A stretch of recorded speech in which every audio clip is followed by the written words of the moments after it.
Hi friends, నేను మీ Mahesh Shankar. Welcome to real soldier. గోదావరికర్ నుండి ఛార్జింగ్ ఫ్యాన్ వచ్చేసింది మామ. మంచిగా పార్సల్ చేసి జాగ్రత్తగా డెలివరీ చేసి దీనికి ఉన్న ఫ్యూచర్స్ మరియు ఇన్పుట్ అవుట్పుట్ ఇక్కడ క్లియర్గా ఇచ్చేసారు చూడండి. ఏసీడీసీ ఆర్ఏఎఫ్ ఫ్యామిలీ క్వార్టర్లో ఫ్యామిలీ పెట్టి 20 days అయింది. ఎంత వర్షం పడినా ఒక్కపోత తగ్గడమే. దానికి తోడు మధ్యలో ఈ పవర్ కట్, ఇన్వర్టర్ పెట్టుకునే బడ్జెట్ లేదు. చిన్న ఫ్యాన్లు కొని ఆర్డర్ పెట్టి రిటర్న్ పెట్టేసి ఏమీ సెట్ అవ్వడం లేదు. పవర్ కట్లో చిన్నపిల్లలతో చాలా కష్టంగా ఉంది. అందుకే ఇన్స్టాగ్రామ్లో రీల్ చూసి డైరెక్ట్గా మనతో ఫోన్లో కాంటాక్ట్ అయిపోయి మహాదేవ్ ఎలక్ట్రికల్ ఒక్కసారి ఛార్జింగ్ చేసి 9 గంటలు పనిచేస్తుందని, ఇందులో స్లో అండ్ స్పీడ్ మోడ్లు ఆప్షన్ ఉందని, మీకు ఒక లైటు దాంతోపాటు మొబైల్ ఛార్జింగ్ పోర్ట్ కూడా ఉందని చెప్పాడు.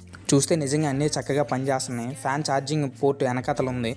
దాని స్టార్టింగ్లో నాకు తెలియలేదు. ఈ మాన్యువల్ చదివిన తర్వాత నాకు అర్థమైంది. ఛార్జింగ్ 5 నుంచి 6 గంటలు పెట్టాలి. ఒకసారి ఛార్జ్ అయ్యేటప్పుడు రెడ్ కలర్లో లైట్ వస్తుంది. మొత్తం ఛార్జ్ అయిన తర్వాత అది ఎల్లోగా మారుతుంది. ఈ ఫ్యాన్లో 2 టైప్స్ ఉన్నాయి. 3000కి 9 గంటల బ్యాకప్ వస్తుంది, 2500కి 5 గంటల బ్యాకప్ వస్తుంది. ఫ్యాన్ చూస్తే ముచ్చటగా భలే ఉంది.